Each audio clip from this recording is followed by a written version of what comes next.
Hello everybody, welcome back to Cure for the Common Game. Today, in deck number 568, we're going to talk about Jegantha the Wellspring. Now, as usual, how I am building the companion, the companion legends, is I realize that we are, since Jegantha is in the command zone, that we are not bound by the companion restriction. However, for the purposes of my decks, I am actually doing that. I love the restriction. I think it is in flavor of that particular character. So I built this deck with no card in my deck having more than one of the same mana symbol in its cost, which is surprisingly difficult to do. There's certain cards we just can't use. But Jegantha, taps for Wooburg. Now, it cannot be spent to pay generic mana costs. So, it's got to be specifically mana symbols. Now, I looked up Jegantha, and even in the Oracle text, even if a card has XX red,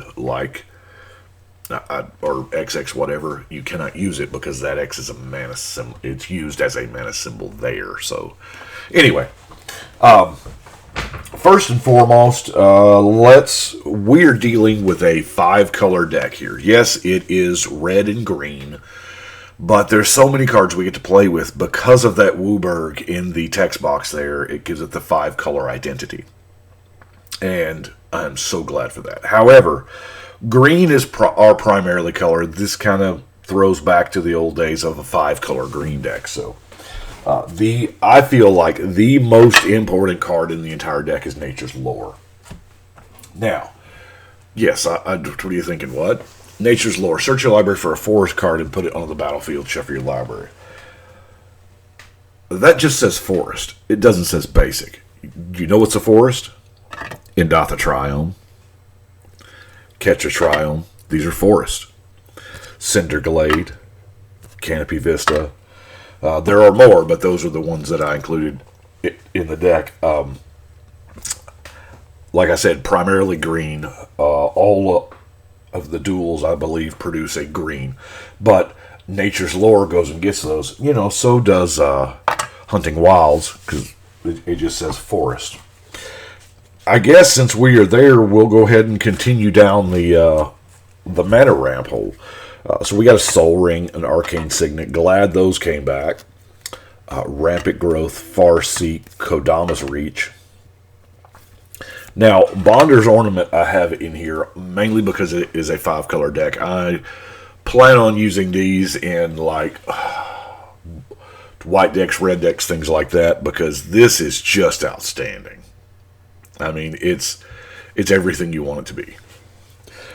Chromatic Lantern, Commander Sphere, Mana Geode, Llanowar Dead, Joiner Adept, Circuitous Route, Growth Spiral, and something a little different in Sky Shroud Elf and Urborg Elf, just because they tap for the 3, Zoom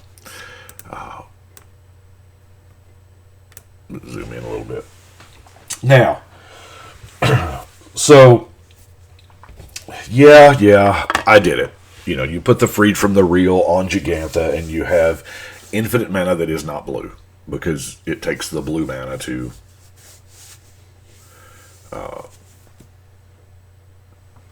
untap it. So, and I'm running the Sword of the Params too. It's kind of the same thing. Although with Sword of the Params,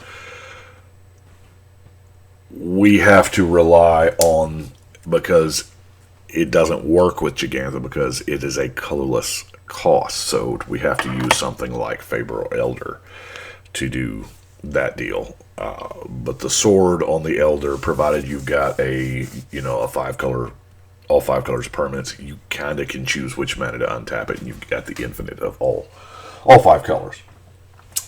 And yes, you're going to be untapping stuff. So we've got the Wake Thrasher. I don't know, it seemed fun just in case. But here is where my mind went to. I wanted to play with the 5-color goodies. You know what I'm saying? And the first thing I was drawn to was Kenrith. the Return King, because he's got all of those abilities, and we've got mana. Yeah, we do. Fist of Suns.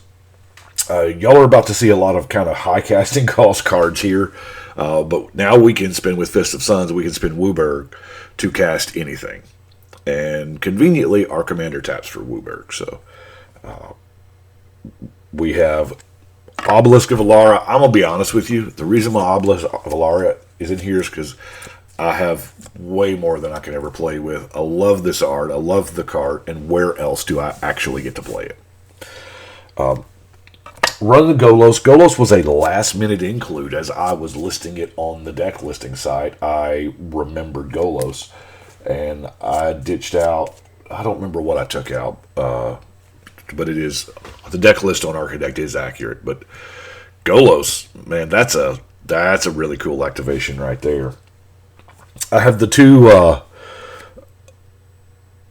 Wooburg activations. You know, the Paragon of the Misha becomes an angel, and the Dragon Soul Knight becomes a. But now let's talk gold, because I kind of went crazy with the multicolor. So much so that I put in a Dragon Arch, you know, so that we could, you know, at instant speed, pop out them multicolor creatures. So,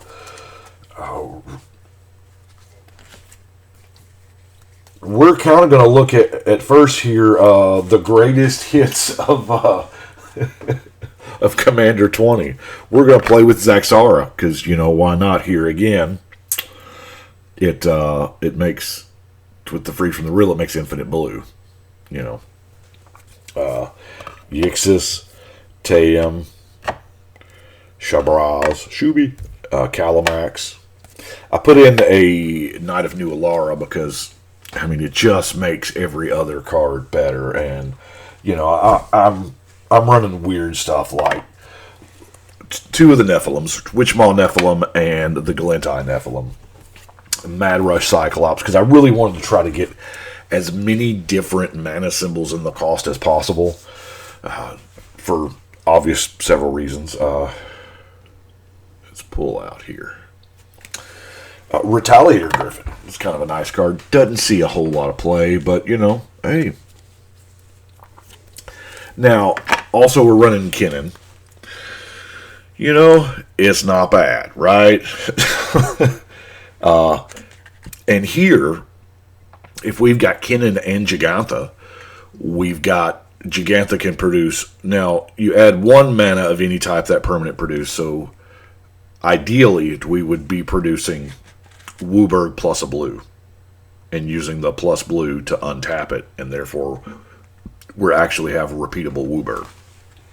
Now, the one card I kind of wish I had that, because of that interaction, is Legacy Weapon. Search Time Law, I don't have another copy of Legacy Weapon, but if you got one, to play it. And probably the next one I get, it'll find its way into this deck. But, you know, this is an EDH deck, right? Marchesa the Black Rose, Nekuzar, Blood Tyrant. You know, I have never registered on Architect a Blood Tyrant before this deck. I don't know if that's good or bad, but yeah. Tide Hollow Strix, while not expensive, it's a really good blocker. Trigon Predator, repeatable removal is always nice. And then I just, you know, I went crazy with like Vorosh, the Hunter, Numot, Archon of Valor's Reach, and Charnel Horde Worm. I figure why not, right? You know, 6/6 trample that get you a regrowth every turn. Sure. Now, Conflux had to be in there because it's a 5-card regrowth, just about. Yes, it does cost 8 mana, but I don't know if that's that big of a deal in this particular deck. And then we have the actual, you know, 5-color regrowth. All Suns Dawn.